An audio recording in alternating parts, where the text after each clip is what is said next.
My name is Claire Donovan. At 40 years old, I had an office on the 54th floor of a steel and glass tower in downtown Boston.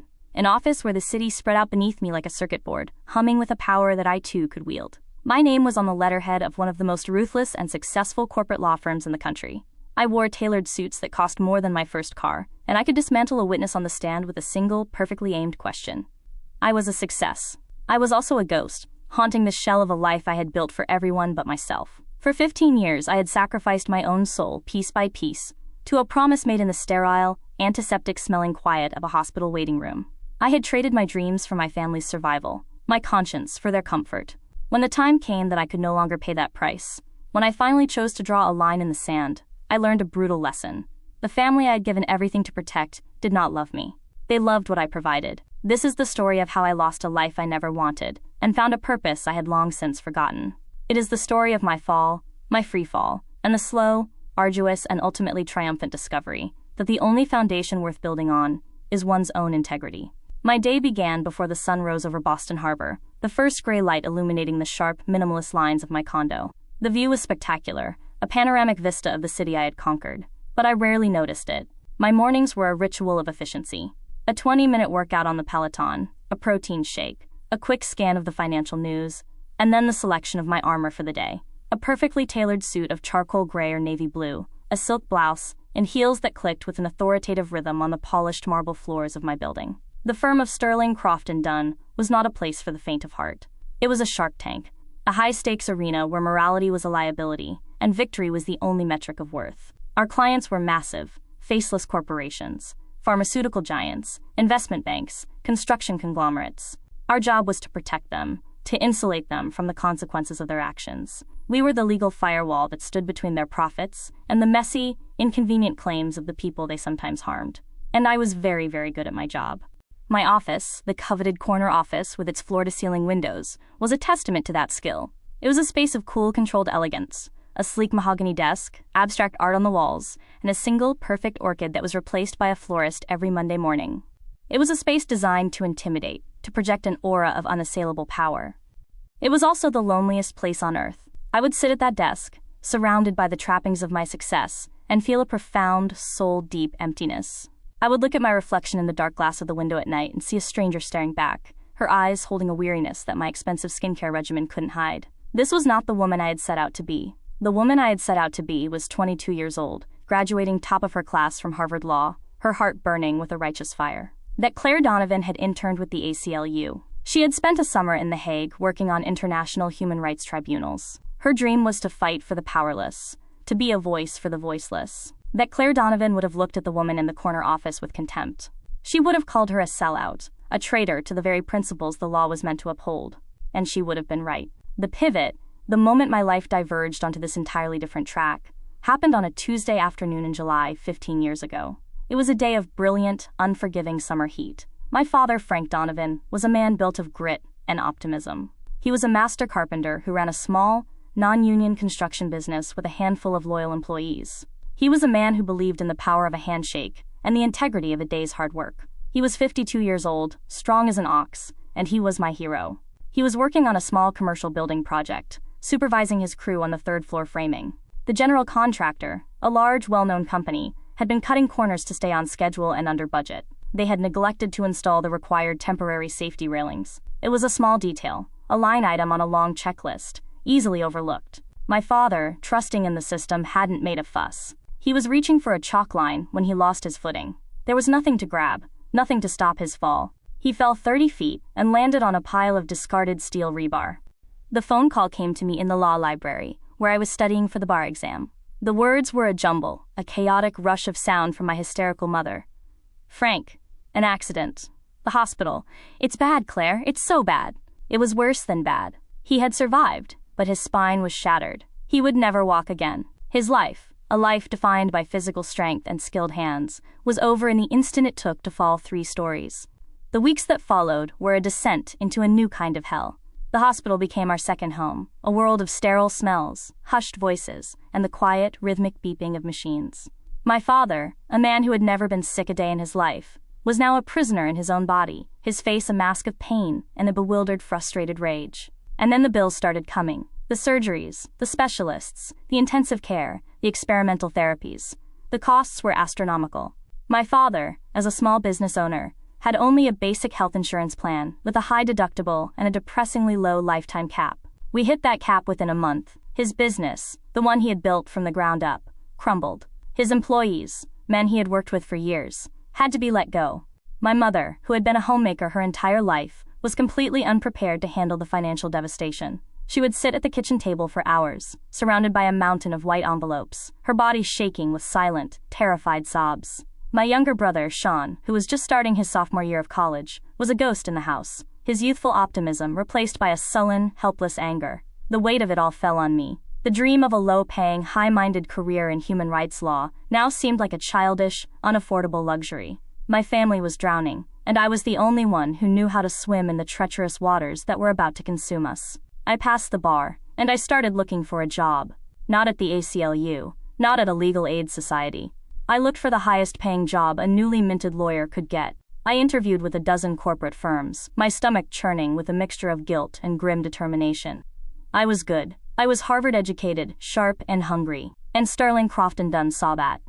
Mr. Sterling, the firm's senior partner, hired me himself. He was a man in his late 60s, impeccably dressed, with eyes the color of a winter sky and a smile that never quite reached them. He saw the fire in my belly, but he mistook its source. He thought it was ambition.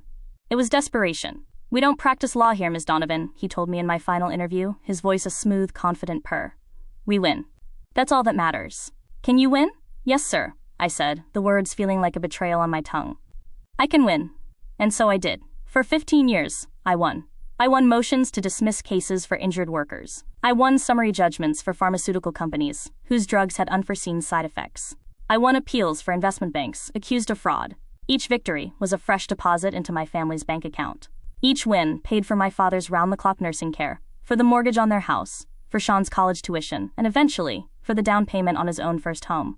My family grew comfortable, then complacent. They became accustomed to the lifestyle my sacrifice afforded them. My mother's conversations, once filled with panic, were now about redecorating the kitchen or planning a vacation.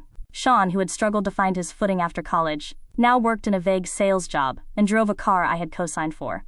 My father, trapped in his wheelchair, watched my career with a complicated mixture of pride and resentment. He was proud of my success, but he hated the source of it.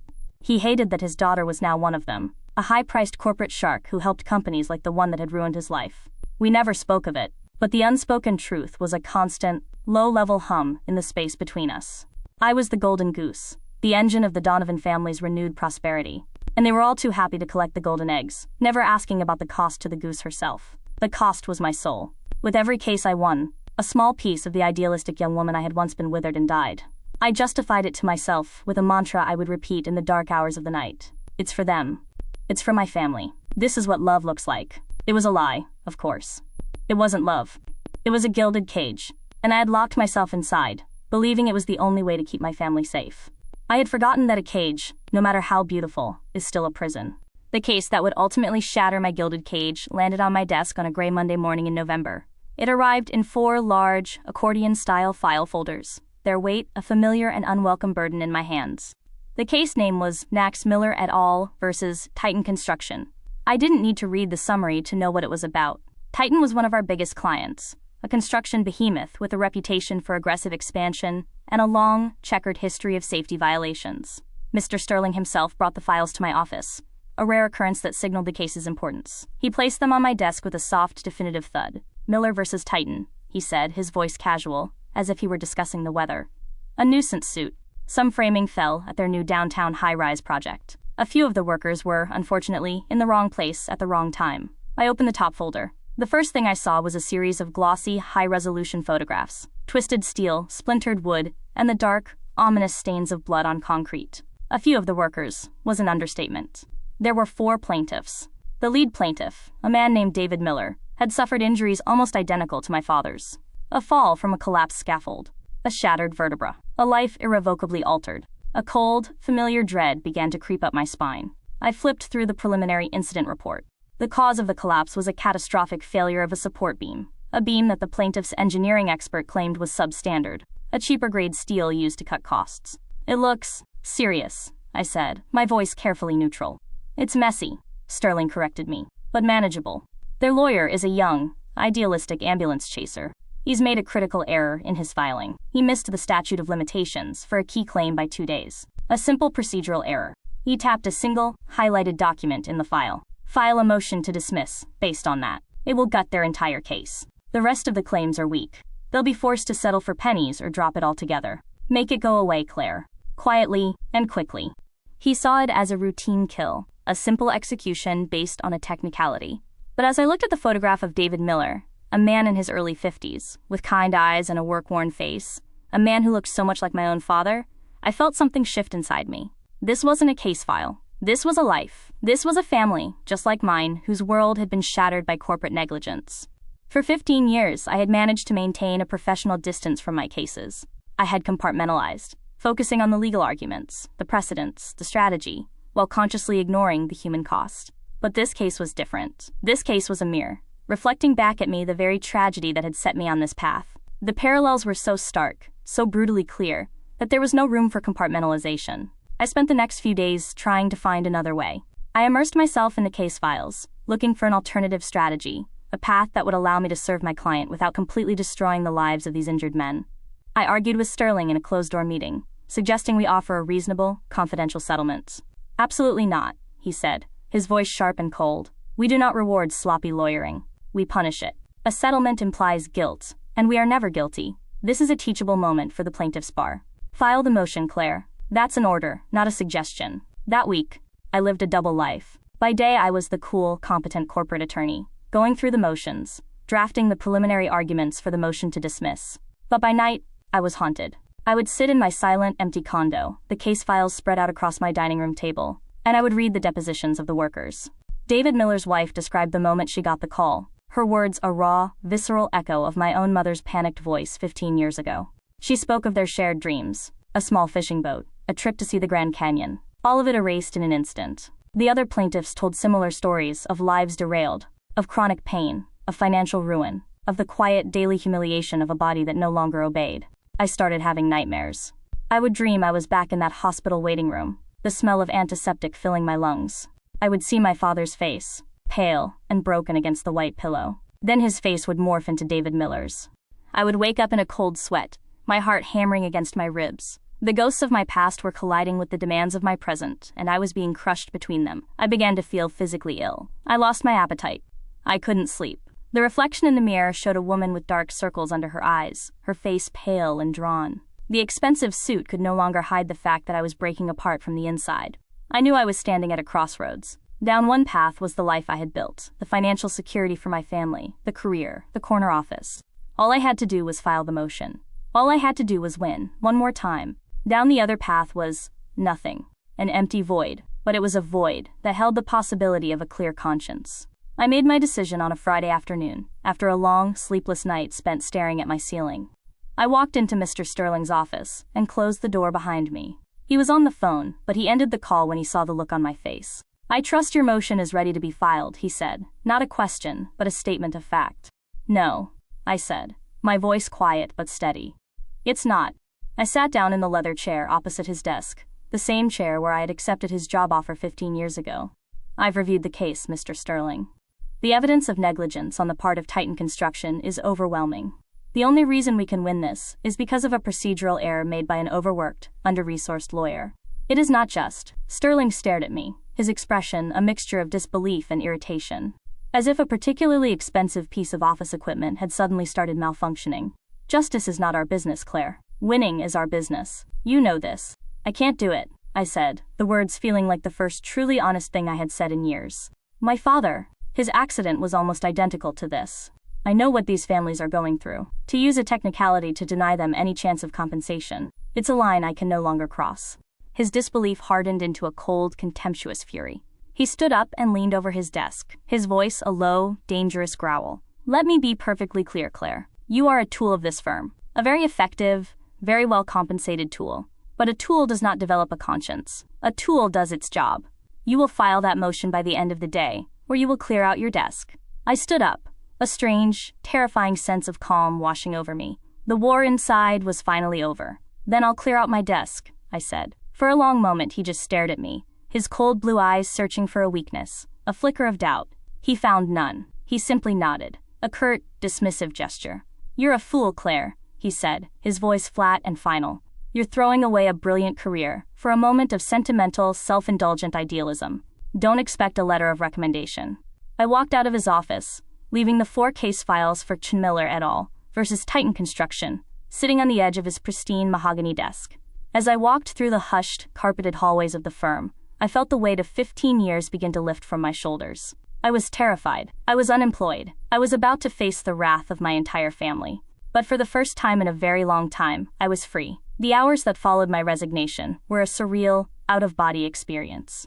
I returned to my office, where my assistant, a young woman who had always looked at me with a mixture of awe and fear, was already packing my personal belongings into a cardboard box, her movements swift and silent, her eyes avoiding mine. The firm's efficiency was a cold, brutal thing.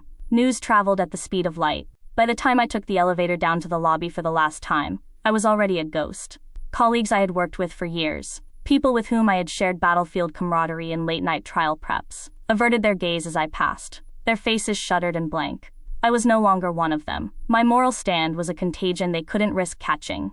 I walked out of the gleaming, soulless lobby and into the gray afternoon light of the city. The box in my arms felt both impossibly heavy and ridiculously light. It contained a few law books, a framed diploma, a dead orchid, and the scattered remnants of a 15-year career.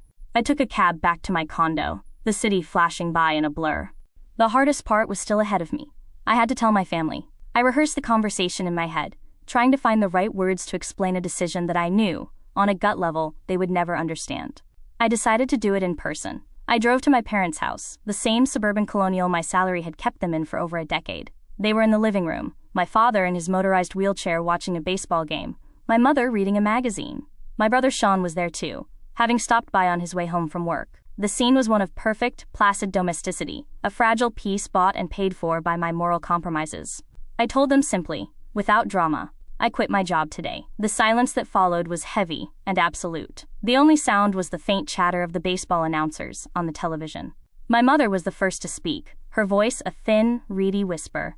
"You what?" "I quit," I repeated, my voice stronger this time. I was given a case I couldn't, in good conscience, litigate, so I resigned. I explained the details of the Miller case, the shocking parallels to my father's accident, the unjust technicality I was ordered to exploit. I tried to explain the moral line I had been forced to cross. I spoke of integrity, of conscience, of the person I wanted to be. I might as well have been speaking a foreign language. They stared at me with blank, uncomprehending faces. It was my brother Sean who finally broke the spell, his voice dripping with a scorn that was startling in its intensity. "A conscience? Are you kidding me? A conscience doesn't pay for Dad's physical therapist. A conscience doesn't pay the mortgage on this house. What were you thinking, Claire?" "I was thinking that some things are more important than money," I said, looking at my father, hoping for a sign of understanding, of support. His face was a storm of conflicting emotions. I could see a flicker of his old, fierce pride in his eyes, a ghost of the man who had always taught me to do the right thing. But it was quickly extinguished by the cold, hard reality of his own dependency. "Sean is right," my mother said, her voice rising, edged with panic. "What are we going to do? That job, it was everything. It was our security. How could you be so selfish?" Selfish? The accusation was so absurd, so profoundly unjust, that I almost laughed. Selfish? I have given this family everything I have for 15 years. My time, my energy, my youth, my soul. I did it so you could have this house, so Sean could go to college without debt, so Dad could have the best care possible. And we were grateful. My mother cried, tears of self-pity welling in her eyes. But you can't just turn it off. You can't just throw it all away because you suddenly grew a moral compass. That's a luxury we can't afford, Claire. A luxury you can't afford.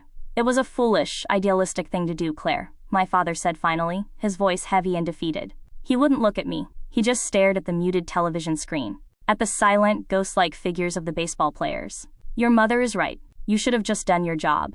That was the moment my heart truly broke. The betrayal was complete. They didn't see me. They saw a resource, an income stream, a function. And that function was now offline. I had spent 15 years sacrificing my own integrity on the altar of their well-being, only to discover that they would have gladly watched me burn if it meant keeping the fire in their own hearth lit. I left their house in a daze, their words ringing in my ears. Selfish. Foolish. Idealistic. I drove back to my condo, the sleek, minimalist space now feeling like a cold, empty museum of a life that was no longer mine. The reality of what I had done began to sink in. I was 40 years old, unemployed, and my entire support system had just evaporated.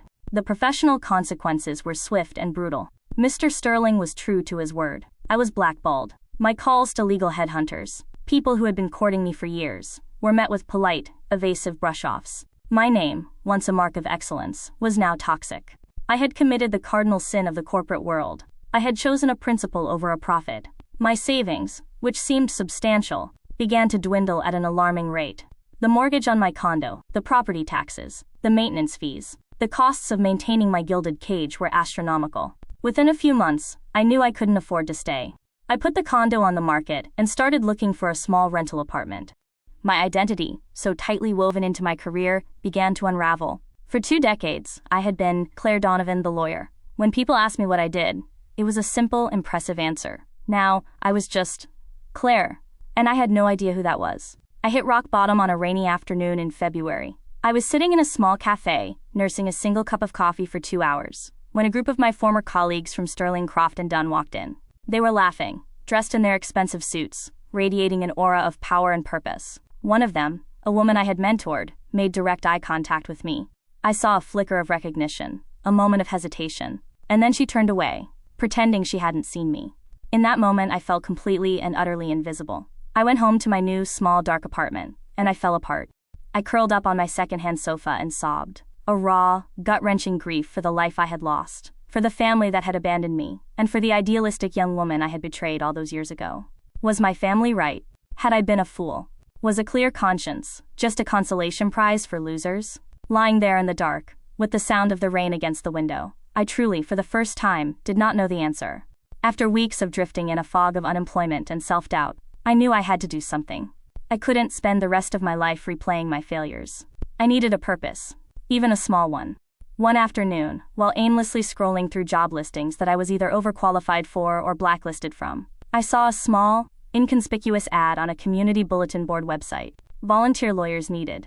Northwood Legal Aid Clinic. No experience in poverty law necessary. Just a willingness to help. Northwood was a neighborhood on the other side of the city, a place I had only ever driven through on my way to somewhere else. It was a world away from the gleaming towers of the financial district, a place of low-income housing projects, vibrant street art, and the stubborn resilience of a community long neglected by the city's prosperity. The idea of it terrified me, which was precisely why I knew I had to go. The clinic was housed in the basement of a community center, a cramped, chaotic space that smelled of damp paper, cleaning solution, and microwave popcorn.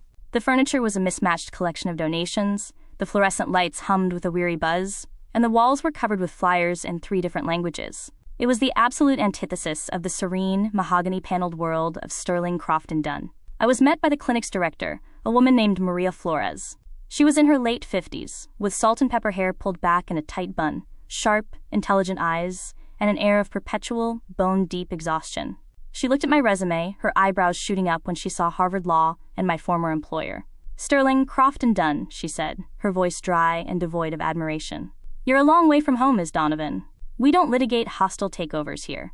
We fight eviction notices for single mothers and help disabled seniors navigate the labyrinth of Social Security benefits." "I know," I said, my own voice feeling small and inadequate. "I'm not that person anymore. I want to help." She stared at me for a long, appraising moment, and I could see her weighing my sincerity. "All right," she said finally. "We can always use another warm body. But let me be clear, there's no glory here. The pay is non-existent, the hours are terrible, our clients are often scared and angry, and we lose more cases than we win. All we have is the fight itself. If you're looking for a quick dose of feel-good charity work to put on your resume, this isn't the place." "I'm not," I said. "I'm just looking for the fight." And so my new education began. My first case was not a multi-million-dollar lawsuit. It was a wage dispute for a man named Mr. Henderson, a janitor who had been cheated out of $243 in overtime pay by his employer. My first client meeting didn't take place in a boardroom with catered sandwiches. It took place at a rickety folding table, where Mr. Henderson, a man with hands gnarled from a lifetime of hard labor, laid out his pay stubs with a quiet, desperate dignity. The old Claire would have dismissed this as a trivial matter, a rounding error. But for Mr. Henderson, that $243 was the difference between paying his electric bill and sitting in the dark. I took his case, and I poured all of my formidable legal training into it. I wrote a demand letter so sharp, so legally airtight, that the employer's lawyer called me an hour after receiving it, sputtering with indignation that such a small matter was being treated with such seriousness. A week later, a check for the full amount, plus damages, arrived at the clinic. When I gave the check to Mr. Henderson, he just stared at it, his eyes filling with tears. He reached across the table and took my hand in his rough, calloused one. "Thank you, miss," he said, his voice thick with emotion. "You're the first person who ever fought for me." In that moment, I felt a sense of victory more profound, more real, than any I had ever felt in a corporate courtroom. This was it. This was the reason I had gone to law school. This was the fight I had been meant for. I threw myself into the work at the clinic. My clients were the invisible people of the city, the ones who had been chewed up and spit out by the very systems my old firm was paid to protect. I fought for a young mother whose landlord was trying to illegally evict her and her disabled child. I fought for a refugee family who was being taken advantage of by a predatory lender. I fought for a group of elderly tenants whose building had been without heat for the entire winter. The work was grueling and emotionally draining. The legal system, I quickly learned, was not designed to be navigated by the poor and the powerless. It was a labyrinth of bureaucratic hurdles, hidden fees, and crushing delays. For every small victory like Mr. Henderson's, there were a dozen frustrating defeats. But for the first time in 15 years, I was on the right side of the fight. My life was stripped down to its bare essentials. My expensive suits were replaced with jeans and comfortable sweaters. My fancy condo was replaced by a small one-bedroom apartment I could barely afford. My six-figure salary was replaced by a volunteer stipend that barely covered my groceries. I was, by every external metric, a failure. But I had never felt more alive, more purposeful. I was no longer just a lawyer. I was an advocate, a counselor, a warrior for people who had no one else in their corner. I was using my knowledge, my skills, my voice, not to protect corporate profits, but to secure a small measure of justice for the forgotten. I was slowly, painstakingly reintegrating the woman I was with, the woman I had always wanted to be. The ghost in the corner office was finally fading, replaced by a woman who was tired, underpaid, and often defeated, but who was, at long last, whole. After 6 months of volunteering, Maria Flores called me into her small, cluttered office. "I've been watching you, Donovan," she said, her tone as blunt as ever. "You're a shark. I mean that as a compliment. You've just been swimming in the wrong ocean. The board has approved a new full-time staff attorney position. The pay is terrible, there are no benefits, and you'll probably burn out in 3 years. The job is yours if you want it." I accepted without a moment's hesitation. It was the proudest professional moment of my life. My new life had a rhythm, a purpose. The days were long, the work was relentless, but it was meaningful. I found a community in the overworked, underpaid, and deeply passionate staff at the clinic. We were a small, scrappy army, fighting a war on 1,000 different fronts every single day. We celebrated our small victories with cheap pizza and beer, and we mourned our losses together, gathering our strength to fight again the next day. About a year after I had started at the clinic, my father called me. It was the first time he had initiated a call since I had been fired. His voice was different, quieter, stripped of its usual bluster. "Claire," he said, I was wrong. What you did, it took guts. The kind of guts I used to have before the fall." He told me he had been following a news story about a group of tenants in a low-income housing project who had successfully sued their corporate landlord for unsafe living conditions. Their pro bono lawyer, the news report mentioned, was a woman from the Northwood Legal Aid Clinic. "That was you, wasn't it?" he asked. "Yes, Dad," I said, a lump forming in my throat. "That was me. I'm proud of you, Claire," he said, the words I had longed to hear my entire life, the words I had sacrificed my own soul to earn. "You're doing good work. The right work." I realized in that moment that I no longer needed his approval, but the fact that he was offering it, freely and without condition for the first time, meant the world. It was the beginning of a new foundation for our relationship, one built not on financial dependency, but on a shared, hard-won understanding of what truly mattered. Our relationship began to heal, slowly and cautiously. He would call to ask about my cases, listening with a genuine interest he had never shown before. My mother and brother remained distant, unable or unwilling to understand the choice I had made. I made my peace with that. Some relationships, I learned, cannot be forced into health. You can only tend to the ones that are willing to grow. One afternoon, I was in court, representing David Miller and the other injured workers from the Titan construction case. After I had been fired, a young, brilliant lawyer from a public interest firm had taken over their case. The motion to dismiss based on the technicality had been denied by a judge who saw it for the injustice it was. The case had proceeded, and I, now a private citizen with no connection to the firm, had been subpoenaed as a witness. I took the stand, and under oath, I told the truth. I spoke of the pressure at my old firm to win at any cost. I spoke of the culture that prioritized profits over people.